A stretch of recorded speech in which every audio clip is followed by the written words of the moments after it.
जय हिंद, वंदे मातरम। प्यारा साथियों और सभी साथियों को मेरा प्यार बड़ा नमस्कार। साथियों, आपको जानकर बहुत खुशी होगी और हर्ष भी होगा कि हम जो अब पढ़ने वाले हैं वो पढ़ने वाले हैं हिंदी व्याकरण। हिंदी व्याकरण आपके हर एग्जाम में आएगी। वो चतुर्थ श्रेणी का एग्जाम हो, रीट लेवल फर्स्ट हो, रीट लेवल सेकंड हो, मेन हो, प्रिय हो, फर्स्ट ग्रेड हो, सेकंड ग्रेड हो, पटवारी हो, वनपाल हो, छात्रावास अधीक्षक हो, आरएस हो, कोई सी भी हो, महिला सुपरवाइजर हो, लाइब्रेरियन हो, एलडीसी हो, कोई सा भी एग्जाम दीजिएगा आप, एक्स वाई जेड सभी में हिंदी व्याकरण आएगी। और उस हिंदी व्याकरण को पढ़ने वाले हम किसे? हिंदी व्याकरण एवं रचना प्रबोधि। हिंदी व्याकरण एवं रचना प्रबोध। और ये कहां पर चलती है? ये कक्षा 9वीं और 9वीं से 12 तक के जो विद्यार्थी है अपने राजस्थान में जो विद्यालय है उनमें हिंदी व्याकरण चलती है 9वीं से 12वीं तक। ये जो है मैं आरपीएससी फर्स्ट ग्रेड के लिए अपन पढ़ रहे हैं, आरपीएससी सेकंड के लिए अपन पढ़ रहे हैं, और रीट प्रिय और मेंस लेवल प्रथम और लेवल द्वितीय दोनों के सभी के लिए साथियों इस व्याकरण को पढ़ने वाले, इसकी पूरी किताब का अध्ययन करने वाले हैं, जो हमारे कहां पर चलती है? सरकारी विद्यालयों में चलती है। कौन सी? हिंदी व्याकरण एवं रचना प्रबोध कक्षा 9 से 12 में चलती है। इस हिंदी व्याकरण को शुरू से अंत तक पढ़ेंगे अपन और बेहतरीन रूप से पढ़ेंगे साथियों। देखिएगा, इसकी आज अपनी पहली क्लास है और पहली क्लास में हम जो पढ़ने वाले हैं वो पढ़ेंगे साथियों अध्याय न्याय वर्ण विचार एवं अक्षरी खंड। क्या पढ़ेंगे? वर्ण विचार एवं अक्षरी खंड पढ़ेंगे। इसमें साथियों आपको ध्यान से देखना है, समझना है हर बात को। वर्ण विचार, हाँ, एवं अक्षरी खंड। अब देखिए, ध्यान से समझिएगा। भाषा की सबसे छोटी इकाई, भाषा की सबसे छोटी इकाई जिसके टुकड़े नहीं किए जा सकते हैं, भाषा की सबसे छोटी इकाई जिसके टुकड़े नहीं किए जा सकते हैं वो वर्ण कहलाता है। ध्यान रखना है, भाषा की सबसे छोटी इकाई जिसके टुकड़े नहीं किए जा सकते हैं उसे वर्ण कहा जाता है। ये अपन को ध्यान में रखना है। जैसे एक शब्द है पी और ला, ध्यान रखना, एक शब्द क्या लिखा है? यहाँ लिखा अपन ने पी और ला लिखा है साथियों। आगे देखिए, पीला शब्द के यदि टुकड़े किए जाए तो वे क्या होंगे? पी और ला। ये दो टुकड़े किए अपन, एक पी है और एक क्या है? ला है। और यदि पी यहां इसको टुकड़ा करेंगे तो पे प्लस क्या होगा? ई प्लस ले प्लस क्या होगा? आ। ये इसके टुकड़े हैं। तो यहाँ यदि पे ई ले और आ के भी हम टुकड़े करना चाहे तो यह संभव नहीं है। अतः ये ध्वनियां वर्ण कहलाती है। हमने देखिएगा, इसमें एक शब्द लिखा अपन ने पी और यहां लिखा ला। इसके हम टुकड़े करेंगे तो यहाँ क्या होगा? एक तो होगा पी और एक होगा ला। ये अब इसके भी टुकड़े करेंगे तो ये होगा साथियों, एक तो ये एक तो होगा क्या होगा? देखिए अब यहाँ इसको यहां देखिएगा, एक तो यहां होगा पे, क्या होगा? पे, और पे में ई अपन निकालेंगे ये, तो पे में क्या लगेगा? अलग। यहां होगा ले होगा और ले भी, ले में हलंत है और पीछे बनेगा आ। ये पिला का अपने टुकड़े किए, लेकिन इस पे के और इस ई के, इस ले के और इस आ के हम टुकड़े करना चाहे तो टुकड़े नहीं हो सकते हैं, जितने टुकड़े के वो हो गए। तो ध्यान रखना, यह लिखा भाषा की वे छोटी से छोटी इकाई जिसके टुकड़े नहीं किए जा सकते। तो यहाँ पे के भी टुकड़े नहीं किए जा सकते, यहाँ ई के भी टुकड़े नहीं किए जा सकते हैं। और यहाँ साथियों किसकी बात करते हैं? ले के भी टुकड़े नहीं किए जा सकते हैं और यहाँ आ के भी टुकड़े नहीं किए जा सकते हैं। ये कहलाता है वर्ण। अब आपको यहाँ ये जरूर दिख रहा होगा कि ई और ई मिलकर क्या बनता है? बड़ी ई मिलता है, मतलब इसके टुकड़े हो सकते हैं। और यहाँ ए प्लस क्या होता है? ए, तो इसके भी टुकड़े हो सकते हैं, यानी कि यहाँ इसके ये दोनों टुकड़े हैं। तो साथियों आपको ध्यान रखना, इसके टुकड़े नहीं हो सकता, ये अपना आप में मूल ध्वनि है। लेकिन इनको हम क्या संधि में पढ़ते हैं? ए प्लस ए आ, ई प्लस ई आ, संधि में पढ़ सकते हैं। लेकिन इसको देखेंगे तो ये अपना आप में क्या है? एक अपना आप में है कि ध्वनि है। जैसे आप बात करते हैं, मैं आपको बताता हूं, आप अपना अपना यदि आपको समझना है इसका किसके बारे में, ई और आ कि ये एक है या फिर दो से मिलकर बना है, इसको आप समझना, तो मैं आपको तरीका समझाता हूं, समझिएगा बस 2 मिनट 1 मिनट में समझ। आपके पास मोबाइल है, मोबाइल में आप ई लिखे और फिर उसको मिटाइए, बड़ी ई लिखे और इसको मिटाए, तो एक ही बार में मिट जाएगा। यदि आप पी लिखेंगे, क्या लिखेंगे, पी लिखेंगे साथियों, तो पी लिखने पर पहली ई की मात्रा मिटेगी, फिर मिटेगा प, ध्यान रखना। इसी प्रकार आ लिखेंगे तो आ तुरंत मट जाएगा, मिट जाएगा, यानी एक ही बार में। जैसे अपन ने लिखा आ और इसको अपन ने काटा यहां से, इसको जैसे इसको दबाया, ये पूरा समाप्त हो जाए एक साथ। यदि ये दो होता तो यहाँ पर ये 2 बार में समाप्त होता, इसलिए ध्यान रखना। यानी कि भाषा की वह छोटी से छोटे इसका जिसे टुकड़े नहीं किया जाता वो क्या कहता था, वर्ण कहलाता है। आगे हम बात करते हैं। हाँ, ये ध्वनियां 2 प्रकार की होती, एक होता है स्वर, एक होता है व्यंजन। यानी कि साथियों एक मान लीजिएगा ये वर्ण है, अब कैसे समझिएगा, अपन बात करते हैं वर्ण की, तो वर्ण में क्या आते हैं साथियों, वर्ण में स्वर भी आते हैं और वर्ण में क्या आते हैं, व्यंजन भी आते हैं, दोनों ही आते हैं साथियों, स्वर और व्यंजन दोनों ही आते हैं इसमें वर्ण में। अब बात करते हैं आगे, वर्णों के मेल से बने शब्द है, वर्णों के मेल से क्या बनते हैं, शब्द बनते हैं। किसके, वर्णों के मेल से क्या बनते हैं, शब्द बनते हैं। ये आप हमको याद है, लिखा वर्णों के मेल से शब्द बनते हैं और शब्दों के मेल से क्या बनते हैं, वाक्य बनते हैं, और वाक्यों के मेल से क्या बनती है, भाषा बनती है। याद रखना, वर्णों के मेल से क्या बनते हैं, शब्द बनते हैं, शब्दों के मेल से क्या बनते हैं, वाक्य बनते हैं, वाक्यों के मेल से क्या बनती है, भाषा बनती है। आगे अर्थात बनती है। अतः वर्ण ही भाषा की मूल आधार है। हिंदी में वर्णों की संख्या कितनी है, 44 है। हिंदी में टोटल वर्ण कितने हैं, 44 है, ये याद रखना। मुंह से उच्चारित होने वाली ध्वनियां और लिखे जाने वाले इन लिपि चिन्हों यानी वर्णों को 2 भाग में बांटा जाएगा।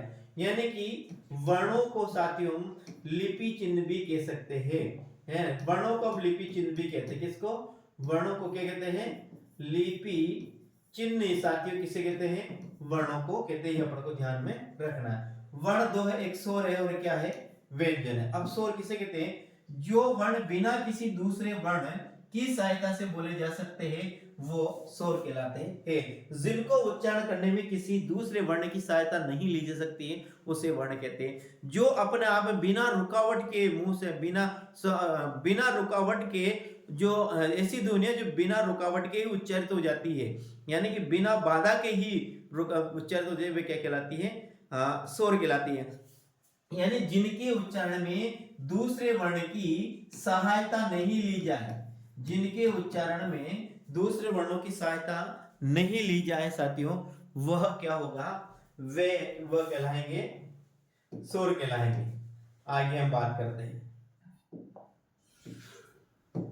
आगे हम बात करते हैं, देखिए, और वे स्वर कहलाएंगे, और ये है कितने हैं, 11 है। स्वरों की संख्या कितनी है, स्वरों की संख्या 11 है, आपको ध्यान में रखना है।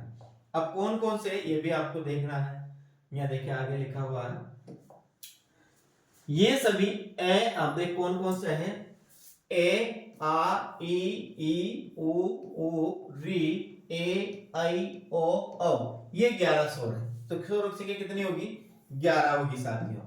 देखिए ये सभी ध्वनियां ऐसी है जिनका उच्चारण बिना किसी दूसरी ध्वनि से किया जाता है। ए, ई, उ मूल स्वर है, ए, ई, उ मूल स्वर है साथियों। इसमें अपन को एक ऋषि भी मानना है, क्या मानना है, ऋषि भी मानना है। ये हर्ष स्वर है क्योंकि इनके उच्चारण में दीर्घ स्वर से कम समय लगता है। री का हिंदी में शुद्ध प्रयोग नहीं होने के कारण री के उच्चारण के रूप में प्रयुक्त होने लगा है।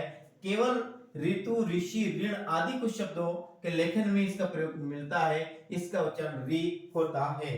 अपन यहाँ पर साथियों मूल स्वरों की संख्या क्या है, यदि मूल स्वरों की संख्या अपन से पूछ ली जाए तो अपन एग्जाम में लिखेंगे 4, और वो कौन से लिखेंगे, ए, ई, उ और ये री है साथियों, ये मूल स्वर है, और मूल स्वरों की संख्या अपन लिखेंगे 4। री को साथियों मूल स्वर माना जाता है, ये ध्यान रखना। कुछ आचार्य कुछ विद्वान है वो री को मूल स्वर नहीं मानते हैं, लेकिन साथियों हम री को मूल स्वर मानेंगे। तो यहाँ पर स्वरों की संख्या कितनी हो जाती है? स्वरों की संख्या अपनी हो जाती है 4। अब यहाँ पर स्वर कितने, एक तो हर्ष स्वर है, एक दीर्घ है। हर्ष को साथियों, हर्ष को लघु भी कहा जाता है और दीर्घ को साथियों गुरु भी कहा जाता है। लघु का अर्थ होता है साथियों छोटा और गुरु का अर्थ होता है बड़ा। यानी हर्ष का मतलब है छोटे स्वर यानी लघु स्वर, दीर्घ का मतलब है बड़ा स्वर जिसे साथियों हम गुरु भी कहते हैं। यानी कि हर्ष की जगह अपनी यदि यहाँ पर क्या लिख सकते हैं? लघु लिख सकते हैं, इसकी जगह हम छोटा लिख सकते हैं तो काम चलेगा। दीर्घ की जगह साथियों अपन यहाँ क्या लिख सकते हैं? गुरु लिख सकते हैं और यहाँ पर बड़ा लिख सकते हैं तो ये भी काम चलेगा। ध्यान रखना। तो हर्ष हर्ष स्वर, जिन स्वर के उच्चारण में अपेक्षाकृत कम समय लगता है वे हर्ष स्वर कहलाते हैं। और ये क्या है साथियों? ये तीन नहीं साथियों, ये 4 है। ए ई उ और री, ए ई उ और री साथियों। तो हर्ष स्वर की संख्या कितनी है? 4 है। हर्ष स्वर की संख्या कितनी है? 4 है। यानी कि जिनके उच्चारण में एक मात्रा का समय लगता है, किसका? एक मात्रा का समय लगता है, उनको साथियों हर्ष स्वर कहते हैं। और दीर्घ स्वर जिनके उच्चारण में 2 मात्रा का समय लगता है उनको हम दीर्घ स्वर कहते हैं। जिन स्वरों के उच्चारण में मूल स्वरों से दुगना समय लगता है वे दीर्घ स्वर कहलाते हैं। और ये कितने हैं? 7 है। आ ई उ ए ऐ ओ औ, 7 तो ही और 4 ही कितने हो जाते हैं? 11। यानी स्वरों की संख्या कितनी है साथियों?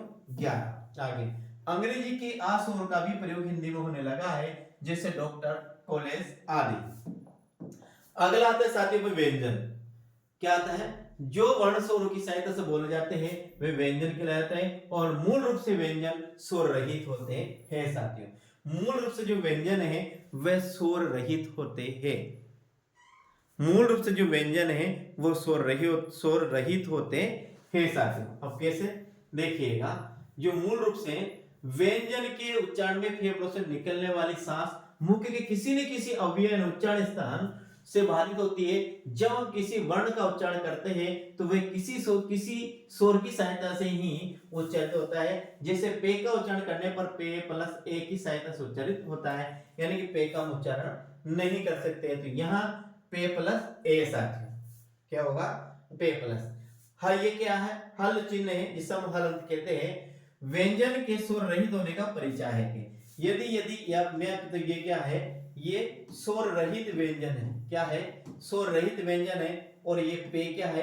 ये स्वर सहित व्यंजन है। स्वर सहित व्यंजन है साथियों।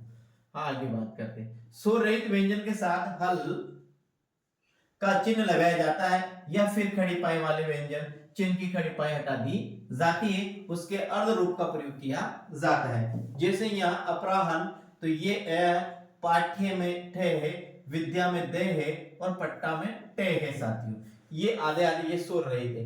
हिंदी व्यंजन निम्न अनुसार का, खा, गए। ये यहां से यहां बात करेंगे साथियों तो ये अपना आते डबल 3 यानी कि 33। तो व्यंजनों की संख्या कितनी हो जाती है? 33 हो जाती है। और स्वरों की संख्या कितनी हो जाती है? 11। अब ये उच्चारण स्थान है साथियों। उच्चारण स्थान के नाम है, यह उच्चारण स्थान है और ये है नाम ध्वनि के। अब कंठ ध्वनियां पहले के वर्ग है, चे वर्ग है, टे वर्ग है, ते वर्ग है और पे वर्ग है। हाँ नहीं, क च ट त प, का च ट, का च ट त और पे। इसको ऐसे याद रखना आप, का च ट त और पे। तब का च टप, का च ट तप, का ऐसे याद है, का च ट त प, का च ट प, ऐसे आपको याद रखना है। अब ने देखें जो है ये कंठ ध्वनि है जो कंठ से उच्चारित होती है, जिसमें क्या आता है? आकहा विसर्ग, इतना याद, आकहा आकहा विसर्ग, ये याद रखना साथियों। क्या है? आ का और अहा विसर्ग याद है। ऐसे याद रखना साथियों, ए और आ। देखिए सूत्र आपको इसको याद रखना है। इसका याद रखना, आ का हा और विसर्ग। ए में 2 ए आ जाएंगे। के से साथियों पूरा के वर्ग आएगा और ऐसे क्या आएगा? है। और एक और याद रखना है आपको यहाँ पर विसर्ग। ये 2 चीजें आपको याद रखनी है। यह विसर्ग है और ये क्या है? ए है। चे वर्ग है तो चे वर्ग तालु से उच्चारित होता है, इन्हें तालव्य ध्वनियां कहा जाता है। और इसमें क्या है, तो पूरा चे वर्ग है, एक ई है और एक चा छा ज या और यस है। तो ये बनेगा अपने ई चू या और शे, ऐसे आपको लिखना है। इसमें तालव्य ध्वनि में आपको याद रखना है, क्या रखना है तालव्य ध्वनि में आपको याद रखना है, ई चू या और शे। ई से साथियों आपके दोनों ई आएगा, चे से साथियों ये चे का पूरा वर्ग आएगा यहां तक, और शेष या से आएगा ये और शेष आएगा शे। तो ये आपको याद रखना है ई चू यश। अब आता है साथियों टे वर्ग, क्या आता है टे। टे वर्ग में मूर्धा है और ये होते हैं मूर्धन्य ध्वनियां होती है जो मूर्धा से बोली जाती है। और ये आगा साथियों क्या, इसमें आपको रहना री टू र और शे याद रखना, किसे मूर्धन्य ध्वनि में। री से तो क्या बनेगा साथियों, ये री बनेगा। टे से क्या बनेगा, टे का पूरा वर्ग आएगा यहाँ ने से, और रे से क्या बनेगा साथियों रे, और एक बनेगा शे। यहाँ पर ये लिख रहा था साथियों, ये आपको याद नहीं करना है, ये दोनों चीजों को यहाँ से हटाना है। ये आप नहीं मिलते लेकिन यहाँ पर मिलते हैं, फिर भी आपको इसको याद नहीं करना है। आगे बात करें ते वर्ग को बात करते हैं, तो ये दंते हैं, दंते का मतलब धा से उच्चारित होने वाली दुनिया, और ये कौन सा है, ये हमारा ता, आपको ता ल और आपको याद रखना है ये से, तलस। ते से आगे साथियों ते का पूरा वर्ग ये यहाँ तक, से आएगा साथियों ये से, और ले से आएगा ले। ये आपको याद रखना है। ते में आपको रखना है ता, ते में याद रखना है ता, और ये ल, और ये आपको रखना है से। तो ये होगा साथियों तलस। आगे याद करना ओष्ट में आपका आएगा ओठ, ओठ में आपको याद रखना है, क्या याद रखना है ऊ, और आपको रखना है प। ऊ से बनेगा साथियों ये दो, तो ऊ, और पे से बनेगा साथियों पा फा में ये आएंगे ओष्ठ। इसके बाद बात करते हैं अपन, तो यहाँ पर आता है ए, ये आएगा कंठ तालु में, और इसे कहते हैं कंठोष्ठ, कंठ तालु, क्या कहते हैं कंठ तालु। वे में आएगा साथियों दंतोष्ठ, क्या आएगा दंतोष्ठ, और ये में ओ आएगा साथियों कंठोष्ठ। ये कंठ तालु है, क्या है ये है कंठ तालु, ये वे है साथियों वकारष्ठ दंतोष्ठ, और ये है साथियों कंठोष्ठ, क्या है कंठोष्ठ। तो ये याद रखना ये कंठे ध्वनियां है। आगे हम बात करते हैं नासिकी ध्वनियां। तो नासिकी ध्वनियां यानी कि वर्ग जो पांचवा व्यंजन होता है वो नासिकी ध्वनियां होती है। कौन सा वर्ग का, पांच वर्ग है, का पांच वर्ग है अपने पास, का च टा ता और एक है पे।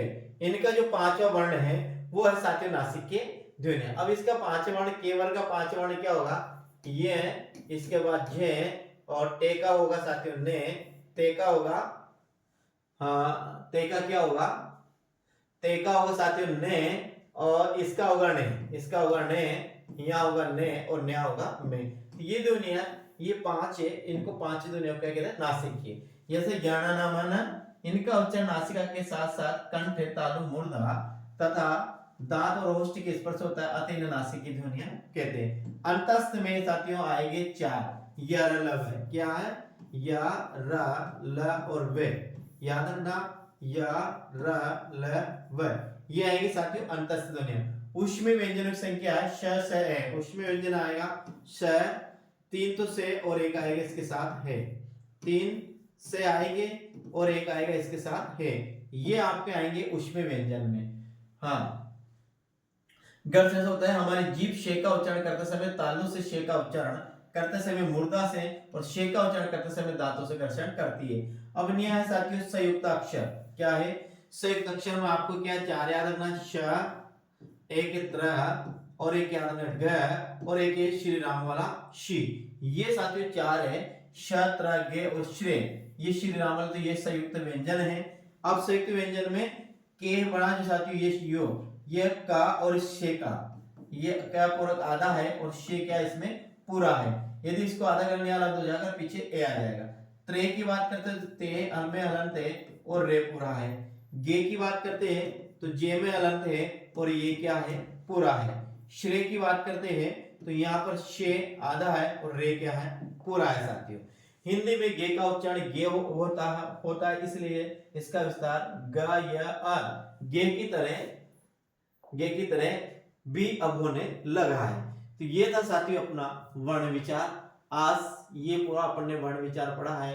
कल अगले लाइन पढ़ेंगे और हम पढ़ेंगे किस किताब से पढ़ेंगे, इसी किताब से पढ़ेंगे साथियों जो 9वीं से 12 तक चलती है, जिसका नाम है हिंदी व्याकरण रचना प्रबोध, जिसमें अपन ने पढ़े साथियों वर्ण विचार, क्लास 1 है। और ये अपन पूरी किताब को पढ़ेंगे साथियों, पूरी की पूरी किताब को पढ़ेंगे। तो मेरा मानना है कि ये जितना दे रखा है साथियों आपकी समझ में आया होगा। ये अपना मकसद है इस किताब को पूरी करना और अच्छी तरह से पूरी करना। तो आप चैनल पर पहली बार तो चैनल को जरूर सब्सक्राइब कर लिया होगा, और नहीं किया तो जाते जरूर सब्सक्राइब कीजिए इस पूरी किताब को निःशुल्क पढ़ने के लिए साथियों। ठीक है साथियों, हम विदा लेते हैं, कल फिर मिलते हैं अगली क्लास में। राम राम, जय हिंद, वंदे मातरम साथियों।